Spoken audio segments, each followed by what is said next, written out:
بسم الله الرحمن الرحيم إذا السماء انفطرت وإذا الكواكب انتثرت وإذا البحار فجرت وإذا القبور بعثرت علمت نفس ما قدمت وأخرت يا أيها الإنسان ما غرك بربك الكريم الذي خلقك فسواك فعدلك في أي صورة ما شاء ركبك كلا بل تكذبون بالدين وإن عليكم لحافظين كراما كاتبين يعلمون ما تفعلون إن الأبرار لفي نعيم وإن الفجار لفي جحيم يصلونها يوم الدين وما هم عنها بغائبين وما أدراك ما يوم الدين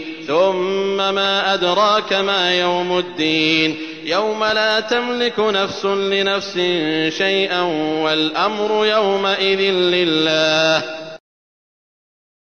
आरंभ अल्लाहच्या नावाने जो मोठा मेहरबान अतिशय दया करणारा आहे.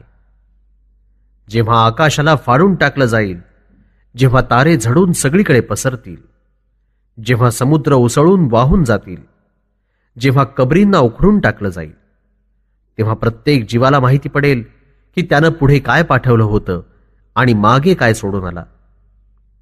हे मानवा, तुला आपल्या कृपावान पालनकर्त्याविषयी कुणी धोक्यात टाकलं? वास्तविक त्यानंच तुला निर्माण केलं, मग तुला व्यवस्थित केलं, तुझ्या शरीराची योग्य रचना केली, मग ज्या स्वरूपात इच्छिलं तुला घडवलं. तरीही तुम्ही न्यायाच्या दिवसाला खोटं ठरवित आहात. निस्संदेह तुमच्यावर देखरेख ठेवणारे अधिकारी फरिश्ते नेमलेले आहेत, जे मोठे सन्मानित आहेत. तुमच्या कर्मांची नोंद ते सतत लिहित असतात. तुम्ही जे काही करता ते त्यांना चांगल्या प्रकारे माहिती आहे. निस्संदेह सत्कर्मी आणि सदाचारी लोक भरपूर कृपा देणग्यांमध्ये असतील आणि दुष्ट आणि दुराचारी लोक आगीच्या ढिगाऱ्यात असतील. न्यायाच्या दिवशी त्यात दाखल होतील आणि ते त्यातून कुठेही गायब होऊ शकणार नाहीत.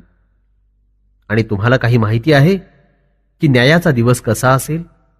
तर सांगा की तुम्हाला मोबदल्याच्या दिवसाविषयी काय माहिती आहे, ज्या दिवशी कोणताही मनुष्य दुसऱ्या कुणाचंही भलं करू शकणार नाही आणि त्या दिवशी फक्त एकमेव अल्लाहचाच आदेश जारी झालेला असेल.